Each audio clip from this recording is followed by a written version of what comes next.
제가 이제 이 리플렛을 만들 때는 사실 이제 야간까지 친구들이 열심히 항공 정비하는 모습을 좀 싣고 싶어서 사진을 넣었는데 그런 분위기가 좀 덜 나는 것 같긴 합니다. 그래서 저희 학교는 하는 사업들이 이제 있는데 그 대표적인 사업들 제가 아래 쓴 겁니다. 그래서 여기 아래 보시면 교육부 지정 항공특성화 고등학교입니다. 그리고 저희가 하는 핵심 사업 중에 하나입니다. 국방부 선정 군특성화 학교인데 저희 학교에서는 이제 군특성화 학교가 꽤 있어요. 우리나라에서는 꽤 많이 있는데 거기서 이제 공군으로 하는 특성화 고등학교는 이제 거의 없죠. 그래서 공군 지정된 군특성화 학교이다. 그 다음에 국토교통부 인가받은 항공정비사 전문교육기관입니다. 이에 대한 이야기를 한번 해보도록 하겠습니다. 하기 전에 이제 저희 학교는 사실 이제 개교는 1979년부터 시작됐습니다. 그래서 이제 강호 상공고 고등학교를 거쳐서 저희는 2005년에 벌써 이제 한 15년 됐죠. 2005년에 교육부 지정 항공특성화 고등학교를 지정을 받았습니다. 그리고 나서 이제 2007년에 이제 군특성화 고등학교로 선정이 됐는데 거기서 이제 저희는 공군 분야고 공군에서도 고정이익 항공정비 분야입니다. 그러니까 이제 고정이익이라고 하는 것은 전투기를 말해요. 날개가 고정되어 있는 거. 회정이익은 헬리콥터를 말하죠. 그래서 저희는 고정이익 항공정비 분야에 선정이 된 겁니다.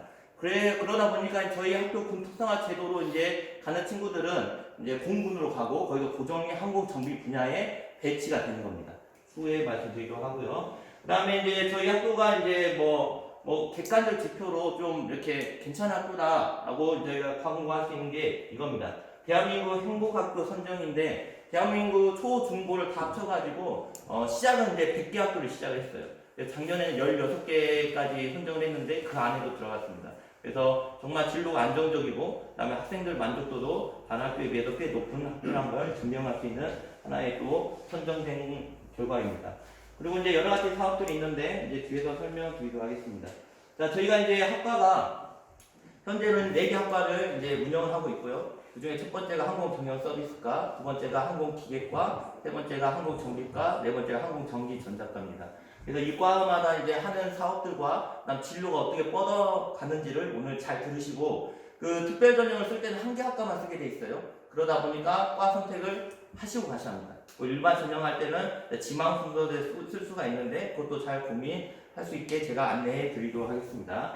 저희는 이제 현재는 1학년, 2학년, 3학년 비율이 보통 이제 이렇게 뽑는 건 아니지만 보통 이제 남학생 3, 여학생 1 정도 됩니다. 이런 비율로 돼 있고 이제 전국 단위 모집입니다. 그러다 보니까 저희가 한번 이게 나열해 봤는데요.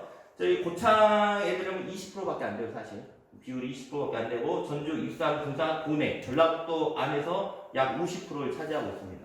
그다음 광주, 전남까지 하면 여기가 이제 해서 거의 80% 가까이를 차지하고 있고요. 나머지 20%는 서울, 경기, 춘천, 기타로 해서 제주도까지 해서 나머지 학생 수를 채우고 있는데 이 비율은 준 건 아니고요. 저희가 이제 호남권에서 유일한 항공 공군 특성화 고등학교이다 보니까 호남권에서 많이 몰려드는 것 같습니다. 자, 이게 이제 우리 리플레이 보면 가장 중요한 걸 사실 책장에 놔요.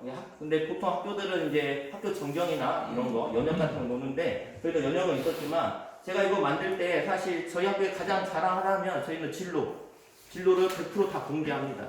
어디 가서나 100% 공개한 학교는 굉장히 드물다고 봅니다. 특히 이제 인문계 고등학교를 이렇게 하는 건 아니지만, 보통 10%, 상위 10% 정도 학생들 공개를 하죠. 근데 이제 저희 학교는 이렇게 자랑할 수 있다. 그래서 이제 공개를 하는 건데 저희가 이제 3가지 루트로 보시면 됩니다. 그래서 자녀분들이 어느 루트로 갈 것인가는 좀 더 고민을 해 보셔야 할 문제인 것 같고 그래서 이제 가장 큰 것은 가운데 있는 거겠죠, 당연히. 그래서 저희는 공군기술 전문병으로 가는 친구들인데 이게 이제 군특성화 제도입니다. 그래서 한 해에 저희가 얼마까지 보낼 수 있냐면 저희가 가지고 있는 인가가 75명입니다. 그래서 플러스 10%, 마이너스 10%까지 보낼 수 있어서 84명까지 입대가 가능합니다. 수요는 다 갖고 있다는 거예요. 그래도 인원수가 좀 적게 보내는 이유는 저희도 내부적으로 학생들을 100%는 다 보내진 않습니다. 왜냐하면 저희가 벌써 기수가 여기 보시면 벌써 12기가 들어가 있죠. 그러니까 이미 공군 안에서 강호라는 호칭을 가지고 들어가는 학생들이 12기가 되고 앞으로도 이제 3학년 13기, 14기, 15기 이제 여러분들 자녀분들은 이제 16기겠죠. 이렇게 이제 엄청난 집단이 형성되고 있는데 인성이 우선 좋아야겠죠. 거기서 한 명이라도 문제가 일어나면 선후배 물론 다 이런 어떤 피해의식이 있을 수 있으니까 그래서 저희도 나름대로 선발해서 보내고 있습니다. 자, 이 제도는 굉장히 이제 디테일하게 설명할 겁니다. 우선 이쪽으로 가고 있다. 이렇게 이제 생각하시고 그 다음에 이제 취업 분야입니다. 그래서 취업 현황도 이 아래 보시면 저희가 디테일하게 어디 취업했는가를 다 공개를 해놨습니다. 그래서 작년에는 공무원 9명, 아마 공무원 9명은 뭐 우리나라 전체 학교 해서 이 정도 합격시키는 학교는 드물다 봅니다. 그것도 한두 명 합격하면 막 플랜카드 걸고 이제 막 이렇게 경사처럼 하잖아요. 그래서 공무원 9명, 공기업도 뭐 철도공사, 도로공사 이런 공기업을 막 꿈의 직장들이죠. 사실 뭐 박사관을 밟아도 들어가기 힘든 곳입니다. 그 다음에 이제 일반 부상으로 바로 시험 봐서 가는 친구들도 있어요. 이건 이제 본인이 선택해야 합니다. 이것도 자세히 말씀드리도록 하겠습니다. 대기업에서 약 40명 정도는 정말 꿈의 직장인 곳에 취업할 수가 있더라. 이게 가능한 게 이제 특성화 고등학교라서 가능한 겁니다. 공무원 시험 볼 때 일반직하고 똑같이 시험 보지 않고 특성화 전형이 따로 있어요. 그러다 보니까 특성화 고등학교 친구들끼리 경쟁을 하고 저희처럼 좀 하이 레벨 있는 특성화 고등학교에서 진로지도 탄탄하게 하는 학교들은 이렇게 많은 숫자를 배출할 수가 있는 겁니다. 자, 그리고 이제 나머지 학생들이 꼭 취업만 하는 거 아니에요. 그래서 이제 들어오면 이제 처음에 취업이었지만 꿈이 많이 바뀌죠. 대학을 더 공부하고 싶다는 친구도 있고 아니면 또 이런 친구도 있습니다. 자기가 굉장히 이제 진로를 높게 잡았어요. 이제 객관적으로 말하면 이 친구는 뭐 이게 뭐 군기업 갈 친구는 아닌데 뭐 여러 가지 상황상 근데 이제 꿈이 이제 너무 크다 보니까 그 눈높이를 못 맞추고 그 취업만 기대하다 보니까 결국 그 취업이 안 될 수도 있겠죠 당연히. 그러면 또 다시 저희가 대학으로 가는 친구들도 있습니다. 그렇게 간 친구들이 있는데 그 대학 그 학과를 보시면 그래도 자부심을 갖고 있는 게 학과가 자기 전공을 살려서 갑니다. 고등학교 때 배운. 그래서 항공계통이 가장 많고 그 다음에 항공경영 서비스과가 있다 보니까 관광 쪽이나 항공 서비스 직종 이쪽도 굉장히 많습니다. 그리고 거기 나오는 한서대 같은 경우에는 그 항공 특성화 대학교예요. 그러니까 항공대가 서울대급이라고 보시면 한서대는 연고대급이라고 보시면 됩니다. 그래서 굉장히 들어가기 힘든 대학교 중에 하나죠. 그래서 여러 가지 취업을 100% 다 공개했으니까 아 우리 자녀가 이 정도는 갈 수 있겠다 한번 생각해 보시면서 들으면 좋을 것 같습니다. 잠시만요. 자, 여기 뭐 다 공개했으니까 이제 천천히 집에 가셔서 체크 한번 해보시고요. 자, 이 이제 군 특성화 사업에 이제 중점적으로 들으시면 됩니다. 이 사업이 어떤 사업인가를 잘 들으시고 저희 강화항공고등학교가 전라북도 고창에 소재하고 있는 시골 학교이지만 그래도 현재까지 경쟁률이 항상 2대1이 넘고 그 다음에 어느 정도 커트라인도 가지고 있는 이유가 다 이것 때문에 있는 겁니다. 그래서 이 사업이 시작이 어떻게 됐고 지금은 얼마나 발전했는지를 한번 보시면 좋을 것 같습니다. 자, 이게 뭐냐? 이게 움직이면 국방부죠. 국방부에서 복무기간이 계속 단축돼요.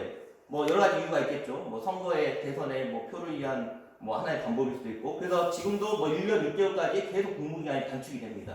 그럼 국방부에서는 어떤 움직임이 있냐면 충분한 병력을 갖고 있어야 하는데 뭐 이게 프로그램하고 빨리 제대하다 보니까 병력이 너무 감축되고 전문성이 떨어지는 거죠. 병사 자체도 금방 나가다 보니까. 그러니까 전문적인 인력 양성을 위해서 전문 부사관을 필요로 합니다. 그러다 보니까 움직이기 시작하죠. 여러 가지 뭐 일련적인 인력 확보를 위한 여러 가지 루트가 있는데 그 중에 하나가 고등학교를 선정을 해서 안정적인 인력 확보를 하자 이런 취지입니다. 그러다 보니까 이제 아시다시피지만 저희 국방부는 육군이 가장 비율이 높아요. 90% 이상이죠. 그 다음에 공군, 뭐 해군 이렇게 있겠지만 그래서 이제 모두 다 이제 참여를 할 수밖에 없겠죠. 그 중에 이제 공군이 참여한 사업입니다. 자, 이 친구들이 저희가 2학년 말에 선발을 하는데 뒤에서 설명을 같이 해보겠습니다. 자, 이거 보고 한번 볼게요. 항공정비 전문성 함량을 학교에서 교육을 하는 거죠. 그래서 군부대 저희가 2학년 말에 군 특성화 사업에 참여할 친구들 선발합니다. 선발하는 방법은 어떻게 선발을 하냐? 고등학교 2학년 말에 군 특성화 대상 학생을 약 80명 정도 선발하는데 신체 검사, 그 다음에 학교 내신 성적, 그 다음에 인성 검사로 저희가 선발합니다. 그래서 2학년 말에 선발된 학생들은 3학년 때 이런 과정을 거치는 거죠. 그러니까 항공 정비의 전문성을 좀 더 환영하고, 그 다음에 공군이 원하는 교육 과정에 참여를 합니다.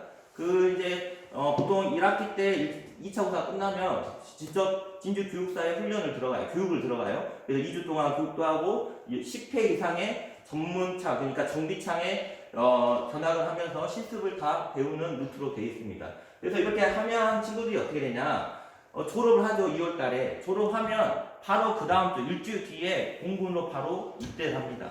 근데 여기서 생각해 봐야 할 게, 공군을 나오신 분은 알겠지만 현재 공군 상황이 어떤 상황이냐면, 병만 해도 시험 보고 가는 곳이잖아요. 병만 해도 보통 연세대, 고려대 인상급의 이상 학력을 가진 사람들이 주로 다 포진하고 있는 게 공군이에요. 퀄리티가 굉장히 높죠. 근데 이제 이런 공군에 우선 들어갔는데, 공군이라고 해서 다 항공 정비하는 거 아니잖아요. 여러 가지 특기가 많이 있습니다. 뭐 탄약하는 사람도 있고, 무기하는 사람도 있고, 레이더 하는 사람도 있고. 그래서 항공 정비하는 곳에 들어가는 것은 쉽진 않아요. 왜 쉽지 않냐? 우리나라에 항공 정비를 할 수 있는 곳이 없죠. 공군의 유일한 길입니다. 그래서 이쪽 항공 정비를 꿈꾸는 학생들이 이쪽을 다 생각하고 있는데, 저희 학생들은 다 정비 라인에 들어갑니다. 정비 라인에. 그래서 이런 공군의 전문병 생활을 이제 22개월을 하게 돼 있죠. 이게 이제 올해 내년에 입대하는 친구부터는 아마 21개월로 단축될 겁니다. 자, 이렇게 이제 전문병 정비 라인에 들어가고, 그 다음에 이제 전문병 생활이 끝나잖아요. 이게 병장 제대를 하면 그 다음날 바로 시험 없이 신체 검사만으로 전문 하사에 바로 인가를 시킵니다. 전문 하사에. 그래서 이제 안정적 인력 확보를 이런 식으로 가져가는 거죠. 그래서 전문 하사에 인가를 시키고, 하사 기간은 본인이 정합니다. 나는 얼마나 할 것인가. 최대 얼마까지 할 수 있냐면 4년까지 할 수 있는 거예요. 4년까지. 그래서 자기가 이 기간을 선택하는데, 여기서 이제 어떤 차이점이 있냐면, 자기가 몇 년을 선택하냐에 따라서 인사관리가 달라집니다. 예를 들어서 난 3년 이상부터는 일반 부사관 시험 보고 들어온 사람들하고 똑같은 인사관리로 넘어가는 거예요. 3년 이상. 그래서 이제 인사관리 똑같이 하고, 언제 장기로 선발을 하냐면 4년 차에 장기 선발을 합니다. 누구나 다 장기 시킬 수는 없잖아요. 그렇죠? 거기서 이제 장기는 어떻게 하냐, 시험 보는 게 아니라 그 안에서 자기가 체력 평가, 그 다음에 근무 평가, 이런 내부적인 평가의 점수를 가지고 장기 선발을 하는 거죠. 그래서 이때 장기 선발을 하면 이제 장기 복무로 넘어가는 거예요. 중사로 진급하면서 그 안에서 계속 공군 안에서 항공 정비사로 남아 있는 거고, 만약에 이게 안 된 친구도 있겠죠. 안 되는 친구들 같은 경우는 제대를 시키는데, 제대할 때 취업을 알선을 해줍니다. 그래서 이 친구가 가지고 있는 스펙 가지고 갈 수 있는 기업처를 방위산업체나 이런 데를 연계를 시켜준다는 이야기죠. 이런 제도로 되어 있습니다. 근데 여기서 무엇보다도 저는 강조하고 싶은 게 이제 사실 이겁니다. 이거죠. 인하공업전문대학교. 자, 초반에는 이게 없었어요. 근데 이제 학부모와 학교의 요구에 따라서 이제 이게 움직이는 거죠. 그래서 이제 대학교를 다닐 수 있는 기회를 주는 겁니다. 근데 이제 항공 정비 쪽은 대학교가 퀄리티가 엄청 높잖아요. 그래서 이제 그나마 이게 조인한 게 어디냐? 여기입니다.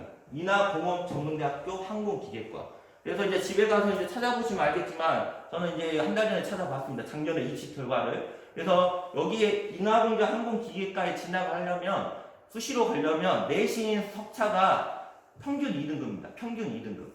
2등급이라는 이야기는 11% 안에 든 학생들이 합격하고 있다는 거예요. 11%라는 것은 반에서 20명 있으면 1, 2등 해야 한다는 이야기예요.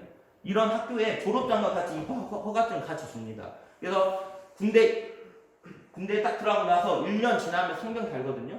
상병 달면 그때부터 인하공대 항공기계과에 입학을 하게 돼 있습니다. 그러니까 이거예요, 사실. 그 대학교 걱정하지 말고, 근데 고등학교부터 항공 정비 열심히 배워라. 그래서 우리 공군에서 열심히 꿈을 펼치면 된다 이거죠. 대학교까지 우리가 해결해 주겠다 이겁니다. 자, 그래서 이런 대학교를 어떤 식으로 다니냐면, 상병이 돼서 인하공전에 여기에 신청한 친구들은 100% 다 됩니다. 신청한 친구들은 부대에서 노트북을 하나씩 줘요. 노트북을 하나씩 주고 온라인으로 70%를 이수하게 합니다. 학점을 70%를 수업을 듣게 하고, 30%는 오프라인, 그러니까 군에서 한 학기당 2주씩 휴가를 줘요. 그러면 인하공업전문대학교 항공기계과에 가서 실기 시간과 시험을 봐서 이 나머지 30%를 채우는 거예요. 그래서 가끔 질문하십니다. 인하공업전문대학교 항공기계과의 졸업장이 사이버로 달리냐? 그건 아니에요. 그건 아니고 똑같은 졸업장인데, 이 어마어마한 돈을 줘서 컨텐츠를 개발해서 이렇게 운영을 할 수가 있는 겁니다. 그래서 이 기간 동안 상병 때부터 이제 인하공업전문대학교 항공기계과에 같이 입학을 해서 군생활과 같이 대학교도 운영이 된다라는 이야기죠. 자, 이 군 특성화에 참여할 수 있는 학과는 3개 학과입니다. 여러분 보신 것 같이 항공기계과, 정비과, 항공전기전자과 이 3개 학과가 참여를 할 수 있는 거고, 이때 이제 제가 말한 것처럼 2학년 말에 저희가 이제 선발을 하고, 그 다음에 최종 선발한 다음에 고등학교 3학년 때 군특성화 교육과정 이수한 다음에 졸업과 동시에 별도의 시험 없이 신체검사와 인성검사 통과만으로 공군의 정비특기로 입대를 합니다. 이게 이제 그 정비특기라는 것도 눈여겨봐야 할 게, 그 우리나라 그러니까 민간 항공업체, 뭐 아시아나 뭐 큰 대한항공, 뭐 이스타나 뭐 이런 항공업체들은 항공 정비에 경력직만을 채용하잖아요. 경력 어디서 쌓아야 하냐? 뭐 딱히 쌓을 데가 없죠. 공군밖에. 그래서 이제 여기가 굉장히 인기가 높은 걸로 판단이 되어집니다. 자, 그래서 이제 성부형부터는 국방부 협약에 인하공업 전문대 항공기계과를 입학한다 했고, 그 다음에 이제 이것도 바뀐 겁니다. 이게 2년제예요. 전문대. 그러니까 전문학사 졸업장이 나가는 거죠. 근데 이 안에서 별도로 학점이 괜찮은 친구들 30년 이상을 선발을 해가지고 2년 과정을 더하게 합니다. 그럼 졸업장이 뭘로 바뀔까요? 전문학에서 4년제로 바뀌는 거죠. 그래서 학사학위까지 취득이 되는 과정으로 4년제까지 졸업할 수 있다라고 생각하시면 되고, 장기 선발할 때 아마 내부적으로는 유리할 겁니다. 4년까지 졸업하는 사람들은. 그리고 이제 이때 수업료도 국방부에서 50% 이상을 지원을 합니다. 기본이 50%고요. 가정 환경에 따라서 뭐 차상위 뭐 이런 거 있잖아요. 이런 환경에 따라서 이제 뭐 70%, 80%, 100%까지도 지원을 하고 있습니다. 그리고 이제 제가 말했던 이제 정리하는 겁니다. 지금 전문학사 3년 이상 지원자는 일반사와 동일하게 인사관리에 들어간다. 그다음에 취업 지원도 하고 고등학교 3학년 때 친구들한테 이제 110만 원의 장학금도 공군에서 줍니다. 그러니까 고등학교 3학년 때 운영하는 모든 과정은 다 공군에서 예산을 내려서 뭐 현장 실습 다니는 거나 교육 들어가는 거나 다 지급하는 거예요. 그리고 이 장학금도 지급하면서 뭐 교복이나 따로 있습니다. 군특성화 복장이 이런 것도 다 구입할 수 있게 지원을 하는 제도로 되어 있습니다. 자, 이런 제도가 있기 때문에 사실 뭐 항공 정비에 꿈이는 친구들은 거의 끝난다고 봅니다. 왜 그러냐면 안정적이잖아요. 학교에서 자기가 특별히 공부 좀 열심히 하고 뭐 학생부에 이상한 기록만 없으면 제 내부적으로 선발할 때 문제가 안 됩니다. 그래서 선발을 한 다음에 바로 공군에 가서 대학교도 다니고 항공 정비의 꿈을 계속 펼치게 되는 거죠. 그리고 이때 보통 이제 연봉은 하사 근무할 때는 연봉 이제 보통 265만 원인가 현재 그걸로 계속 주고 있는데, 아무튼 연봉제잖아요. 해마다 이제 3,100만 이상의 연봉을 받으면서 일을 할 수가 있겠죠. 예. 그래서 이런 혜택이 있는 고등학교다. 놀랍죠? 정말 놀란가요? 그래서 정말 그 대학교 그러니까 막 수능 준비 안 시켜도 되고 애들 힘들잖아요. 따로 뭐 이런 거 안 해도 되고 여러 가지 상황들이 펼쳐질 수 있는데 그런 것들을 한 번에 해결할 수 있는 겁니다. 자, 이제 그게 이제 공군 특성화 사업이고요. 제가 이제 더 자세히 설명할 수도 있으나 너무 복잡해질 것 같아. 이 정도 마무리하고 좀 더 추가 질문하면 다시 한번 또 더 디테일하게 설명하도록 하겠습니다. 자, 이제 여기도 눈여겨봐야 할 겁니다. 저희가 이제 항공정비사 전문 교육기관입니다. 그래서 국토교통부가 지정한 학교인데 이것도 진짜 학교 안에 학교가 하나 더 있다고 생각하면 됩니다. 그리고 대학교 과정이라고 생각하면 돼요. 무슨 말인지 한번 볼게요. 우선 항공정비사가 뭐냐 이 개념이 있어야 합니다. 굉장히 높은 그런 직종이라고 생각하십니다. 어떤 거냐면 항공기의 안정성이나 수리 이런 것들을 다 경비한 사람이에요. 그래서 모든 항공기가 활주할 때는 항공정비사에 사인이 있어야 합니다. 이 항공기는 안전하니까 활주를 이륙을 해도 된다는 최종 사인자입니다. 쉽게 말하면. 그러니까 정비 자격증의 최고 자격증이라고 보시면 됩니다. 이런 자격증을 따려면 어렵겠죠. 아무나 사인하면 안 되잖아요. 기차 하나 떨어지면 그 인명피해와 재산피해와 모든 거 이런 게 어마어마합니다. 그래서 아무나 수여하는 자격증이 아닙니다. 그래서 어떻게 수여를 우선 취득을 할 수가 있냐 우리나라에서는 일반적으로 이겁니다. 그러니까 대학교로 가서 항공 관련 이런 정비 관련 학과 4년 이상 졸업자가 이 시험에 응시를 할 수가 있어요. 이 시험에. 그러니까 대학교 가서 4년 이렇게 그 정비학과 이쪽에서 졸업한 자. 그 다음에 두 번째는 어떤 사람이 또 시험을 볼 수가 있냐면, 그러니까 이 항공 정비 라인에서, 공군 간다 다 되는 게 아니라 공군 안에서 정비 라인 따로 있다 했잖아요. 아주 소수로. 그래서 정비 라인에서 실무 경력이 4년 이상 되는 친구들이 이 시험에 응시할 수가 있어요. 그것도 쉽지 않겠죠. 그 다음 마지막으로 이제 시험 볼 수 있는 친구들이 어떤 친구냐면, 이런 국토교통부에서 전문 교육과에 지정을 한 학교에서 이 교육과정 이수한 자들이 시험을 볼 수가 있습니다. 시험 이야기 먼저 하겠습니다. 사실 이 전기사는 좀 약간 이게 있는 게 필기 시험은 만 18세 넘으면 다 볼 수 있어요. 누구나. 뭐 이게 교육 받았냐, 한국 이런 거 상관없이 다 시험을 볼 수가 있는데 어디서부터 제한이 걸리냐면 필기 시험부터는 제가 아까 말한 세 가지 조건에 하나를 이수한 사람이 이 실기 시험을 볼 수가 있는 거예요. 결론은 이제 필기 시험 합격에도 이걸 못 본다는 거죠. 근데 이제 이 전기사 교육과정을 이수한 학생들, 저희 학교에서 이수한 학생들은 필기 시험을 그러니까 3학년 때 생일을 지나면 필기 시험에 응시를 할 수 있는 거죠. 그래서 5과목입니다. 현재 3학년 8명이 생일이 지나서 시험을 봤는데 6명이 합격을 했어요. 이 친구들은 이 과정 이수한 친구들은 이번에 합격 안 해도 자격 조건이 이미 갖춰진 친구들이니까 시간이 문제라는 이야기예요. 그러니까 뭐 공공 가서 시험 봐도 되고 좀 더 준비를 해서 봐도 상관이 없어요. 우선 자격 조건이 지워집니다. 근데 이 합격률이 낮냐? 절대 낮지 않습니다. 그래서 이제 필기 시험을 5과목을 응시를 하는데 이것도 이 안에서 좀 편한 게 뭐냐면 내가 이번 5과목 시험 봤는데 예를 들어 뭐 2개만 합격했어. 그럼 2개는 이수 처리가 되는 거예요.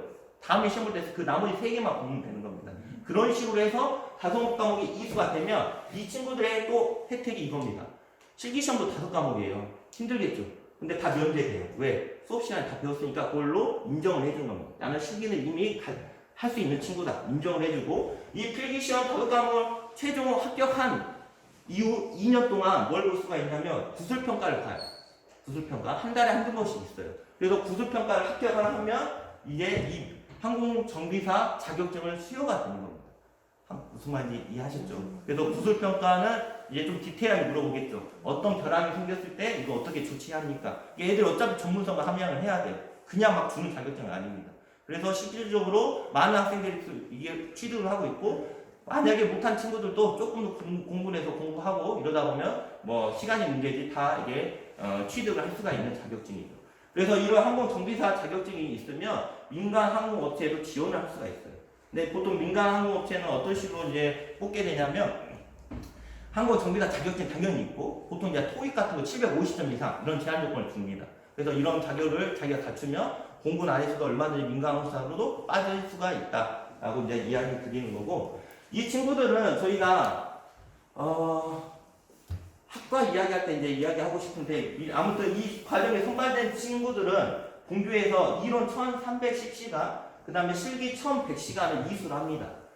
굉장한 시간이죠. 2410시간이에요. 이걸 이수해야 이 자격 조건을 이 전기사 교육만 받습니다. 그리고 시간이 부족하니까 방학 때도 불러드립니다. 그래서 방학 때도 보충 수업이 계속 진행이 되고요. 이 과정을 하는 친구들은 별도의 이제 비용이 또 들어갑니다. 그러니까 저희 학교가 이제 특성화 고등학교 때문에 어떤 혜택이 있냐면 수업료 다 면제, 그 다음에 운영지원비, 학교에 내는 운영지원비 다 면제입니다.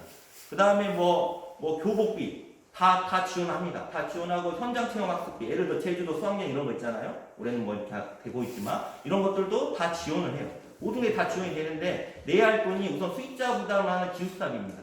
기숙사비라는 것은 기숙사 운영비 있죠. 53,000원 정도 있고 그 다음에 학생들 식비가 들어간 돈이에요. 그래서 식비도 점심은 지자체에서 지원을 합니다. 아침 저녁이 들어간 돈으로 해서 한 달에 약 20만 원 정도의 기숙사비를 내고 있어요. 근데 이제 이 정비사 과정을 안 한 친구들은 그것만 내면 되지만 이 정비사 교육을 하는 친구들은 별도로 한 달에 약 30에서 35만 원의 수업료가 따로 부과가 됩니다. 이건 왜 그러냐면 저희 학교 선생님들이 가르치는 게 아니에요. 한국 정비를 가르치고 있는 전문 교육기관이잖아요. 그래서 이걸 가르칠 수 있는 그 강사진이나 교수진들을 저희가 초빙을 해서 이 집단을 만들어 놓은 거예요. 교육기관. 그래서 그 사람들의 수업료입니다. 굉장히 높아요. 수업료가. 그렇게 따지다 보면 저희가 이제 10명 이상의 이런 강사진을 가지고 있는데 이 분들의 수업료를 계산해 보면 그 정도의 수업료가 들어간다는 이야기죠. 그럼 3년 동안 약 돈 1,000만 원이 들어가는 거 쉽게 말하면. 돈 1,000만 원. 근데 1,000만 원 돈, 와, 너무 크다. 생각하시면 안 돼요. 왜 안 되냐? 금방 말씀드렸죠. 이거 시험 보려면 어떻게 한다? 대학교 4년 동안 들어가는 돈 생각해 보세요. 그 다음에 거기서도 마찬가지로 이거 별도의 이런 것도 다 있겠죠. 그래서 그 대학교 과정을 고등학교 때 다 끝낸다고 생각하시면 돼요. 엄청난 저렴한 비죠. 아시잖아요. 자녀들 키워본 대학교 때 들어가는 돈 뭐 이렇게 계산해 보시면. 그래서 고등학교 안에서 대학교까지 다 교육을 하고 있다고 생각을 하시면 그렇게 큰 부담은 안 될 걸로 생각이 되어집니다. 그래서 이제 이런 과정인데 여기에서 이제 미리 이야기하겠습니다. 이 항공정비사를 선발할 수 있는 학과는 이 세 개 학과예요. 이것도 바뀐 거예요. 올해까지는 항공정비과 아니면 이 교육 대상이 무조건 안 됐어요. 항공정비과 아니면. 그러니까 솔직히 말씀드리면 이번 신입생 1학년들은 항공정비과가 커트라인이 제일 높습니다. 왜? 이거 하고 싶은 친구들이 이쪽에 몰리다 보니까. 근데 저희가 이제 뭐 노력을 해가지고 강사진들 더 섭외를 했어요. 한 명 데려오는 게 정말 힘듭니다. 한 명 데려오기가 힘든데 섭외를 해가지고 이제는 어디까지 갈 수 있냐면 이 항공정비과 친구들은 무조건 정비사 교육에 100% 다 참여해야 합니다. 그러니까 나는 우리 아들 대학교 보낼 거야? 우리 아들 공무원 시험 보게 할 거야? 이런 친구들은 여기 들어가면 안 돼요. 왜 안 되냐? 정비사 교육과정 100% 다 참여해야 한다 했잖아요. 그럼 방과 후 학교 제가 어떻게 된다 했죠? 수업이? 다 이쪽 수업만 한다 했죠? 방학 때까지? 그러면 이제 공채 시험이나 공무원 시험 준비할 수가 없겠지, 당연히. 이게 들어가면 안 됩니다. 그 다음에 항공기계과하고 항공정비전문학과에 입학을 하면 저희가 한 개 반씩만, 이게 2개 반씩을 다, 두 개. 한 개 반씩만 항공정비사 교육과정에 참여할 수 있는 친구들 뽑을 거예요. 만약에 그 숫자가 저희가 한 개 반이 20명씩인데 이번 신입생부터는 만약에 지원자가 22명이다. 2명은 못해요. 이 2명은 어떻게 하냐? 저희가 들어오는 성적대로 자를 수밖에 없어요. 무슨 말인지 알겠죠? 그래서 이제 여기서 한 개 반만 정비사 과정에 참여합니다. 이 친구도 마찬가지로 뭐 아까 취업처 가겠지만 그런데 가기는 힘들겠죠? 이 친구는 다 어디 가냐면 다 아까 전에 군 특성화 제도로 가야 합니다. 왜냐하면 이 친구들 정비사가 꿈이잖아요. 제가 말씀 소개해 드렸잖아요. 우리나라에서 정비를 할 수 있는 곳은 유일한 곳이 우선 공군이다. 가장 큰 게. 그래서 군 특성화 과정을 다 갈 친구들이에요. 그러면 나는 우리 자녀는 사실 여기 공무원이나 공기업 보내고 싶어서 아니면 항공 관련 대학 보내고 싶어서 지원을 한 겁니다. 한 친구들은 이 2개 학과를 지원해야 합니다. 이해 가셨죠? 예, 2개 학과를 지원하고 만약에 우리 자녀가 이 정비사 이 교육과정에 참여하고 싶은데 여기는 좀 불안하다. 이쪽 많이 몰릴 것 같다 하는 친구들은 성적이 애매한 친구들은 여기를 써야 합니다. 근데 100%는 보장을 못 드린다 했죠. 인가가 넘으면 저희도 들어올 때 성적을 짤 수밖에 없습니다. 그 이유는 뭐냐면 국토교통부에 신생들이 입학하면 이 교육과정을 할 친구들을 저희가 명단을 올려야 돼요. 학기 초에 바로 올려야 됩니다. 그래서 이 애들이 거기서 관리를 하는 거예요. 국토교통부에서. 그러다 보니 학기 초에 선발을 할 수 있는 근거는 성적밖에 없다 보니까 아무리 뭐 이렇게 어필을 하셔도 저희는 이제 객관적 좌표는 현재는 그거밖에 없으니까 그렇게 선발할 겁니다. 예, 그렇게 알아두시고 이렇게 하고 그 다음에 정비사 근무교육기간도 이제 설명이 잘 되었는지 모르겠지만 우선 이 정도로만 하고 우선 넘어가도록 하겠습니다. 보시면요. 자, 이제 국토교통부에서 지정한 또 이제 하나의 사업이 있는데 이거는 이제 규모가 스케일이 엄청 크진 않아요, 사실. 그래서 항공 기초 인력 양성 사업이라고 해서 항공 분야 대학교나 아니면 항공 분야의 일반부사관 이런 거 시험 보는 친구들 있죠. 아니면 항공 쪽에 취업을 원하는 친구들한테 어느 정도 지원을 하는 그냥 사업입니다. 그래서 이 사업을 보면 저희가 이것도 2학년 말에 군 특성화에서는 해당이 안 됩니다. 이쪽은 당연히 안 되고, 그 다음에 항공 관련 대학이나 아니면 일반부사관 시험 볼 친구들, 이런 친구들 선발을 20명 정도 해가지고, 약 8천만원 이상의 예산을 가지고, 예를 들어서 뭐 기능사 자격증 시험 보고 싶습니다. 이런 친구들 이런 거 보게 해주고, 그 다음에 별도의 자격증이 필요한 애들을 그렇게 따을 수 있도록 많은 지원을 하는 거고, 사실 이제 회의 연수도 보냈었는데 이제 코로나도 있고 여러 가지 사정이 있어서 이제 국내에 우수 기업 이런 체험학습 뭐 이런 것들을 주로 싹 보내면서 이쪽에 지원을 하는 거예요. 그래서 이제 이쪽에서 관리하는 친구들이 간 곳이에요. 간 곳, 여기 천천히 보세요. 제가 일일이 다 말씀드리긴 그러니까. 그래서 뭐 이런 친구들 20명을 선발해서 이런 식으로 또 취업을 지원하고 있다라고 편하게 생각하시면 되겠습니다. 이것도 2학년 말에 군특성화와 같이 한국 기초인력 이쪽에 꿈이 있는 학생들한테 지원하는 사업입니다. 자, 이거는 이제 명장 육성 사업, 이게 지자체 사업인데요. 그냥 자격증 말고 좀 더 높은 자격증을 따고 싶은 애들한테 지원을 하는 겁니다. 그래서 명장까지 목표를 바라보면서 하는 거고, 이제 전라북도 지자체에서 하는 사업인데, 저희는 이제 이건 특수 분야라고 생각, 과가 없어요. 학과가 없고, 이거 보고 오는 친구들이 한두 명씩 있어요. 무슨 말이냐면, 나는 전기 기기 쪽으로 완전히 나가고 싶습니다. 우리가 이제 사실 이걸 영재반이라고 하는데 올해부터 명칭이 달라졌어요. 영재반이라는 단어가 없어지고 전공 심화 동아리라는 공식 명칭을 교육부에서 쓰라고 해서 이제 전체를 다 쓰게 돼 있습니다. 그래서 이제 전기기기 직종이나 용접 직종, 그다음에 배관 직종에 이 친구들 사실 이쪽만 그냥 공부하는 거 완전 그냥 별도로 빼가지고 그냥 완전 전문성을 키우는 거죠. 그래서 용접 같은 경우에는 작년에 이제 전라북도에 당연히 1등하고 전국대회 나와서도 3등을 한 다음에 그다음에 삼성중공업에 바로 이게 기능기능 전기대가 굉장히 공업계에서는 큰 거예요. 그래서 여기서 이제 전국대회에서 3위 안에 들거나 입상한 친구들은 기업에다 바로바로 데려가는 이런 큰 규모로 되어 있습니다. 그래서 나는 이쪽에 완전히 올인하고 싶은 친구들은 학기 초에 이야기하시면 됩니다. 그래서 이제 저희가 소수만 선발해서 이렇게 뭐 반나워시 이 친구들은 거의 뭐 이쪽으로만 완전히 명장 정도의 스케일로 키우는 사업 중에 하나입니다. 그리고 이제 저희 학교가 이제 뭐 아까 항공 경영 서비스과 이런 거는 이제 상업 쪽에 약간 성격이 있어가지고 이런 경기대에 나가면 뭐 전라북도에서 내놓은 성적을 갖고 있는 거고 이런 기능 경기대 약간 세 가지 분야죠. 그래서 이게 실적 보면 뭐 이게 열심히 하고 있다. 그쪽에서도 소수로 엘리트로 키우고 있다. 그 정도로 생각하시면 되겠습니다. 학과 소개해드리겠습니다. 이제 눈여겨볼 것 중에 하나죠. 그래서 저희는 아까 4개 학과로 되어 있다 했잖아요. 공업교육부터 먼저 이렇게 제가 설명드리면 우선 항공기계과입니다.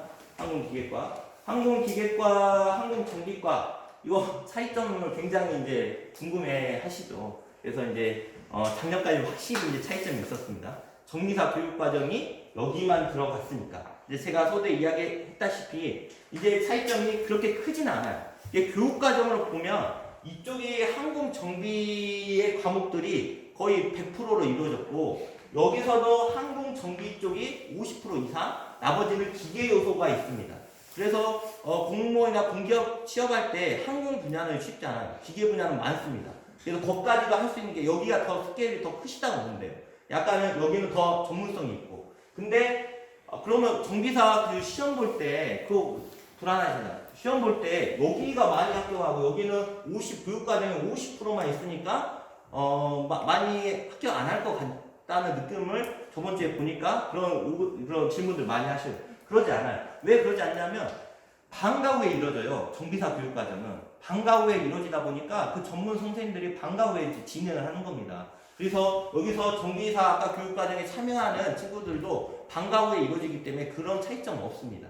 그래서 대학교나 아니면 일반 취업을 원하는 친구들은 항공기계과에 이게 지원을 하셔야 하고 여기서 정비사 교육과정이 100% 여기는 이제 2개 반 중에 1개 반만 따로 선발할 거다 이렇게 생각하시면 돼요.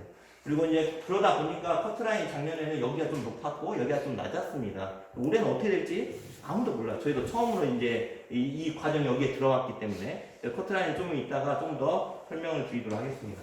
그 다음에 이제 항공전기전자과인데요. 여기가 작년에는 이제 정비과와 커트라인 거의 비슷했어요. 왜 이렇게 올라가냐? 여기도 진로가 굉장히 안정적이에요. 우선은 항공전자 분야는 우리나라에서 정말 필요합니다. 전공자 거의 없어요. 그러니까 저희 원장님한테 듣기로는 전문기관 원장님한테 듣기로는 항공전자 쪽은 뭐 80세 넘어도 엄청난 돈을 주면서 이렇게 데려온대요.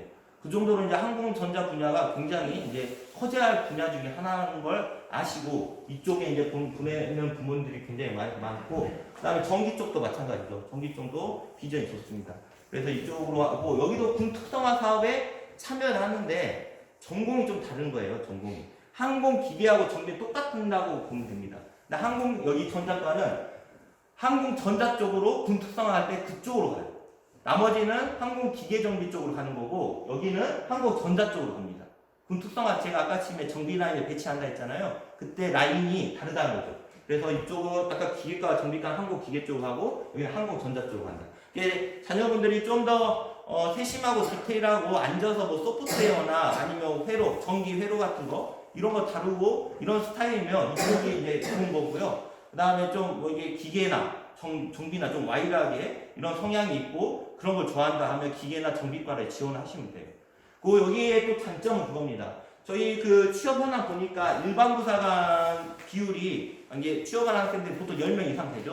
10명 이상 되는데 거기가 대부분이 다 여기 과입니다. 왜냐면 항공전자 쪽에 시험을 볼 자격을 가지려면 그 항공전자 기능사 자격증이 필요한데 저희 학교 학생들은 의무검사 때 그걸 다 따요. 3학년 때. 그러다 보니까 그걸 가지고 일반 부상에 바로 시험을 볼 수가 있습니다. 근데 이 친구들이 공부를 열심히 했겠죠, 당연히. 엄청 열심히 하는데, 이쪽은 이제 그런 이제 친구들, 학생들 이야기로 그런 이야기가 있어요. 뭐, 반절에서 빠랑만 넘어도 합격한다는. 그 정도로 이제 이쪽이 뽑는 인원수는 많은데 지원자가 많지 않은 거죠. 그래서 일반 부상을 가려면 이쪽 분야가 굉장히, 쉽다? 아무튼 쉽다. 이런 식으로 표현을 할 수가 있습니다. 근데 이제 일반 부사관으로 왜 안 가냐, 그것도 중요해요. 왜 안 가냐면, 군 특성화 제도로 가면 병을 거치하잖아요. 병 생활을 거치합니다. 근데 일반 부사 바로 전문 하나부터 시작하는 겁니다. 근데 왜 병을 거치냐? 아까 처음에 말했던 혜택이 달라요. 예를 들어서 인하공업 전문대학교 한국기계과에는 일반 부사관들 못 들어갑니다. 못 들어가요. 아예 못 들어가는 건 아니에요. 솔직히 말하면 이제 이게 어떤 식으로 되냐면요. 인하공계가 갖고 있는 숫자가 있잖아요. 그러면 저희가 이제 영순이에요. 저희 학생들이. 얘네들 다 이렇게 인가 채우고 몇 자리 남잖아요. 그걸 이제 일반 부사관에다 뽑는 거예요. 근데 이게 지원한다고 대한민국의 공군 부대에 일반 부사관이 얼마나 많습니까? 이게 다 지원하는데 예를 들어서 이제 거기 이제 저희 학생들 많이 들어있잖아요. 그 사람 애들한테 물어보면 뭐 짬밥 안 되면 쓰지도 못하는 뭐 이런 식으로 되어 있습니다. 그래서 이제 그런 대학교가 해결이 안 되고 그 다음에 일반 부사관 시험 봤을 때 자기가 원하는 주특기로 가기가 힘들어요.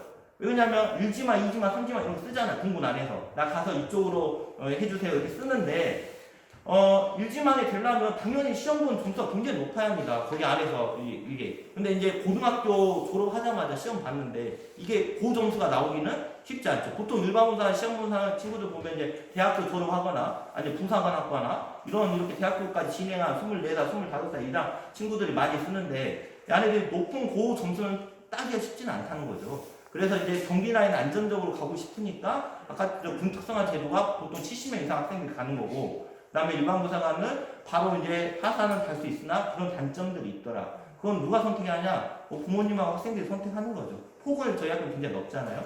그래서 어떤 식으로 갈 건가는 선택을 한번 해보시는 거 좋은 거고 일반 부사관 간다고 무조건 장기 안 되는 거 아니다. 그래서 제 제자들도 많이 보내봤는데 뭐 레이더나 뭐 이쪽으로 주특기로 막 빠져서 저기 막 이제 울릉도도 막 배치되고 하는데 그 친구들도 또 장기를 많이 답니다. 꼭 정기 라인이 아니어도. 그러니까 장기는 사실 운도 따라줘야 돼요. 그 부대에서 TO가 나야 합니다. 그 해 자기가 장기 보장해 TO가 많이 있으면 들어갈 확률이 그만큼 높은 거고 뭐 TO가 없으면 그거 어떡합니까? 그럼 아무도 어떻게 할 수가 없잖아요. 뭐 공군의 장점은 그래도 광역시에 있잖아요. 광주나 뭐 서산이나 강릉이나 뭐 인천이나 이런 데 있잖아요. 그러다 보니까 육군하고 좀 차이점이 많이 있죠. 그래서 이제 가까운 곳에 교통편이 좋은 곳에서 근무한다는 그런 장점도 있습니다.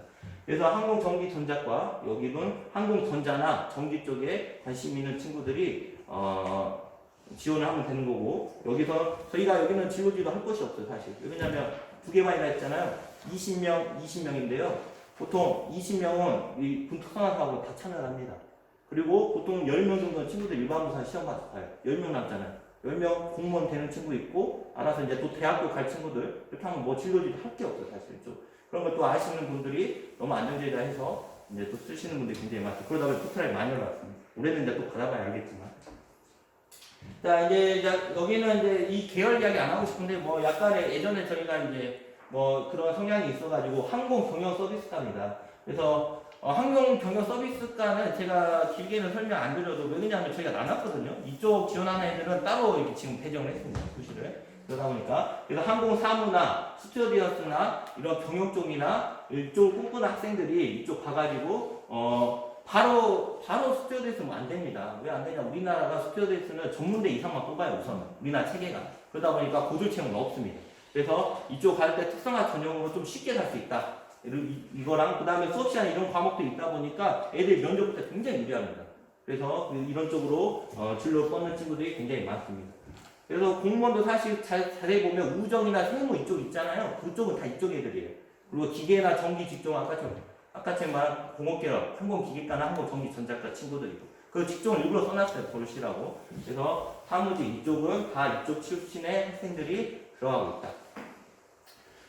이게 이제 아까 항공경영서비스과가 이제 취득할 자격증인데 그 별도의 교육과정, 저희 정규 교육과정 빼고 방과 후에 어떤 수업이 이루어진가는 아마 자격증 현황을 보면 좀 알 수 있습니다. 펀드 투자, 정보 처리 뭐 이런 것들, 항공 경영이나 사무직 이쪽에 이제 어울리는 전산 회계 이런 것들 따가지고 그쪽으로 바로 국민연금공단도 취업하고 뭐 여러 가지 취업을 하고 있습니다. 이거는 이제 공업 계열이잖아요. 그래서 여기 있는 자격증은 어떤 자격증이냐면 기능사 자격증이에요. 기능사.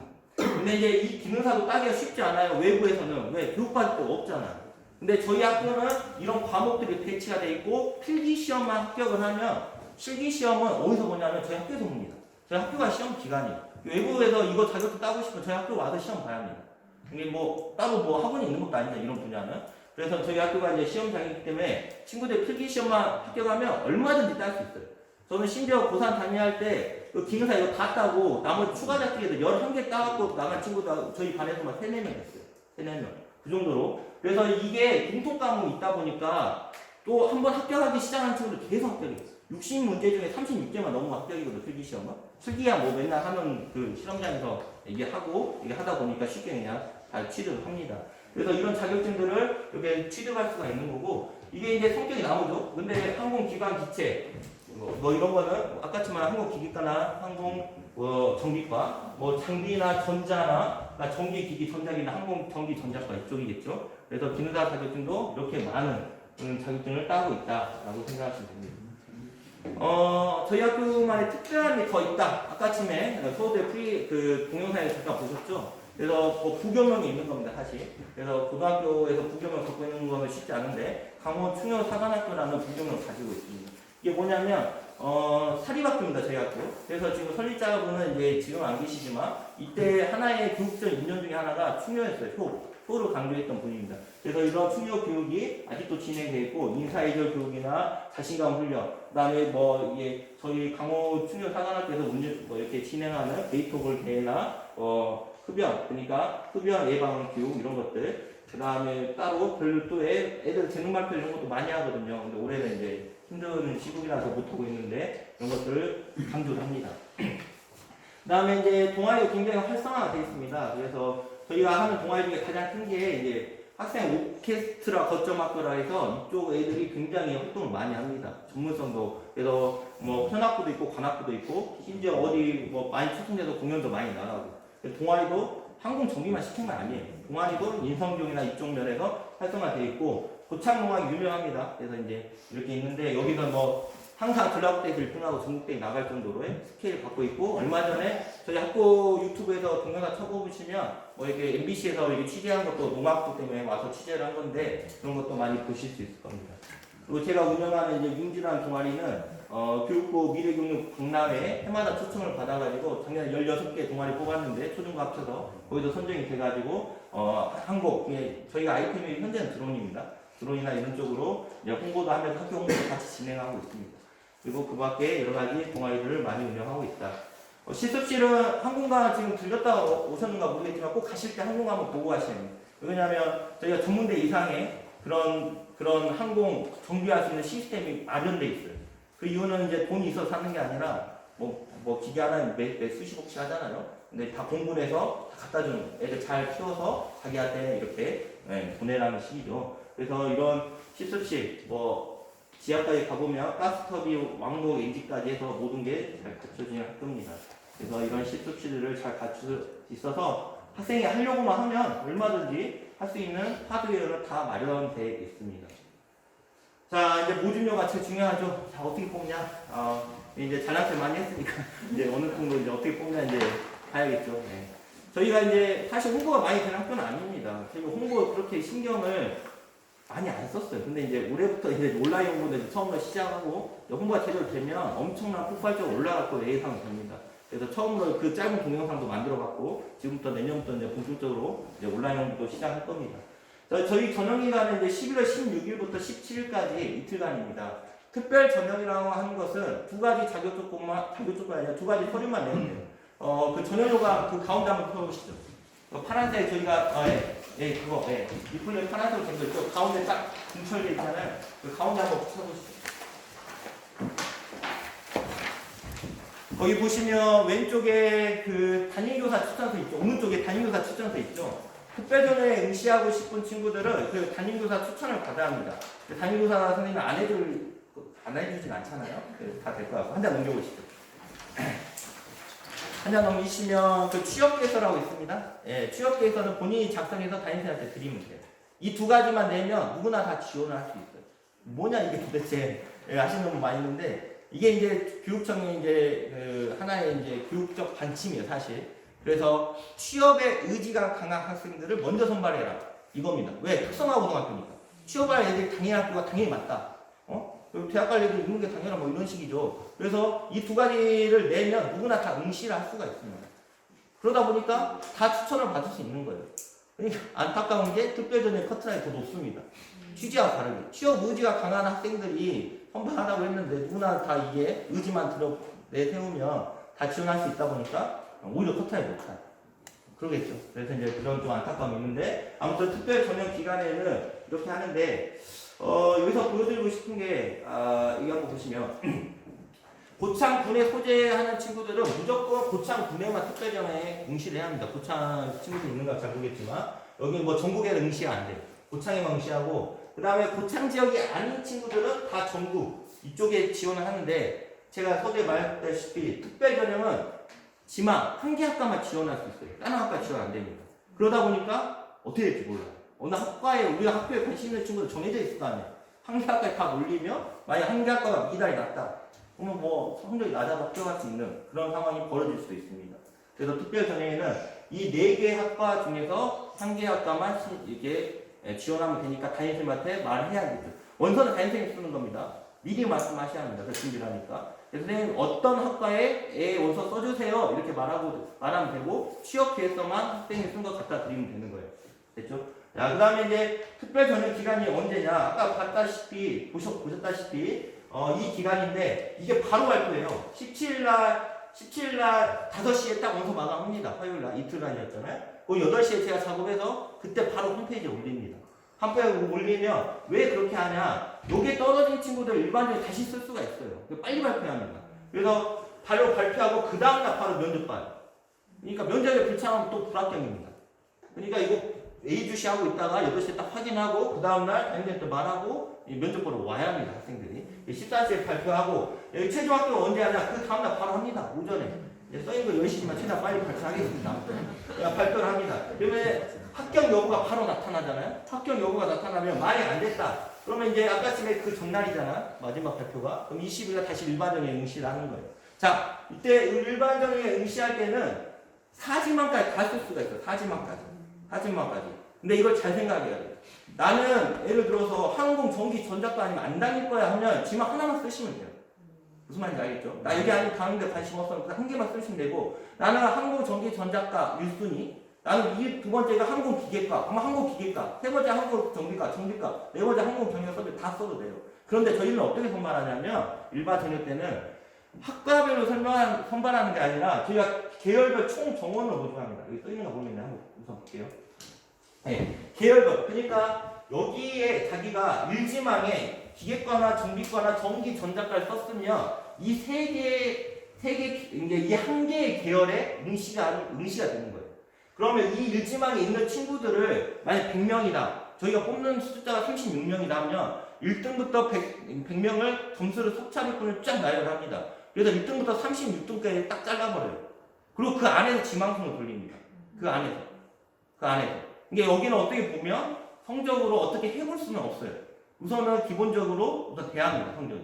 아까 특별전형에는 말했죠. 어떻게 될지 모른다고. 근데 여기는 우선은 이 일지망에 이 3개 학과가 들어있는 친구들을 총원으로 모집하고 거기서 공업계에서 모집하는 숫자 이 38명을 자른 다음에 그 다음에 그 안에 지망생 돌아가. 그러다 보니까 자기가 일지망 아니면 안 되면 일지망만 쌉니다. 무슨 말인지 알겠죠? 그러면 그 아래가 차고 올라오는 거예요. 떨어지면. 만약에 이 안 일지망에 되는 점수가 아니면 그 친구는 그냥 떨어지는 거고 그 학과가 안 되면. 그래서 약간의 차이점이 있겠지만 그 순서대로 그렇게 지망수를 하면 되니까 이것도 담임선생님한테 정확히 말을 해야겠죠. 1지망이 어떤 학과, 2지망이 어떤 학과, 우리는 거기까지만 써주세요. 이렇게 하든가 아니면 4개 학과를 정확히 말을 하면 됩니다. 그리고 이제 이거 어떻게 될지 모르겠습니다. 사실. 그래서 저희가 면접 기간이 있는데 이게 2단계나 2.5단계까지 이상이 돼버리면 코로나 그러면 이제 입학 성적으로만 뽑습니다. 면접은 아예 못하게 돼 있어요.